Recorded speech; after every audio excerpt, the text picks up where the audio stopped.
যদি মানুষ আমাদেরকে যোগ্য মনে করে আলহামদুলিল্লাহ ইনশাল্লাহ ভোট দেবে, আর যদি অযোগ্য মনে করে তারা আমাদের থেকে মুখ ফিরে নেবে। আসলে আমরা এই পৌরসভার ১ নং ওয়ার্ডে ১৭ বছর নেতৃত্ব দিয়েছি, এতে যাই হয়তোবা আমাদের কোনো অনেক ভুল ত্রুটি থাকতে পারে। আমরা আবারও ৩ জন এই ওয়ার্ডের সভাপতি, সেক্রেটারি, সাংগঠনিক সম্পাদক, পদপ্রার্থী।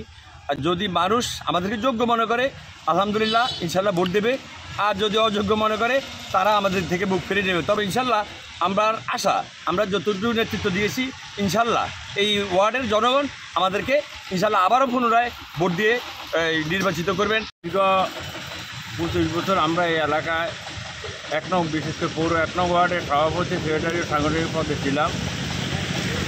এখন বর্তমানেও আমাদের আমাদেরকেই উচ্চ ৩ জনকেই মনোনয়ন দিয়েছেন। বিশেষ করে আমি সভাপতি, মনির আহমদ সাধারণ সম্পাদক এবং মনির হোসেন সাংগঠনিক সম্পাদক। তো আমাদের অতীতের কর্মকাণ্ডে আপনারা আশা করি আমাদেরকে আর পরিচয় করার কিছু নাই।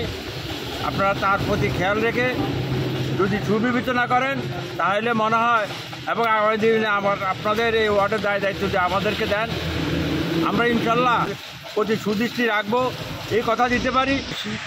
আমি সাবেক বিএনপির সাংগঠনিক সম্পাদক ছিলাম দুদিনে। ওই সময় আমাদের কাছে কোনো দেওয়ার মতো কিছু ছিল না, যাই প্রার্থী সমহারে বন্ধ করছি। এখন আমার প্রার্থী, আমার প্যানেল প্রার্থী জনাব কবির হোসেন টেলি সভাপতি, জনাব মনির আহমেদ সেক্রেটারি প্রার্থী, আমি মনির হোসেন সাংগঠনিক সম্পাদক। এই হিসাবে যদি অতীতে কোনো ভুল ত্রুটি করে থাকি ক্ষমার দৃষ্টিতে আমাদেরকে ক্ষমা করে দিবেন, আর অতীতে আপনাদের খেদমত করার, বিএনপির খেদমত করার সেই সুযোগ দিবেন। সালামু আলাইকুম।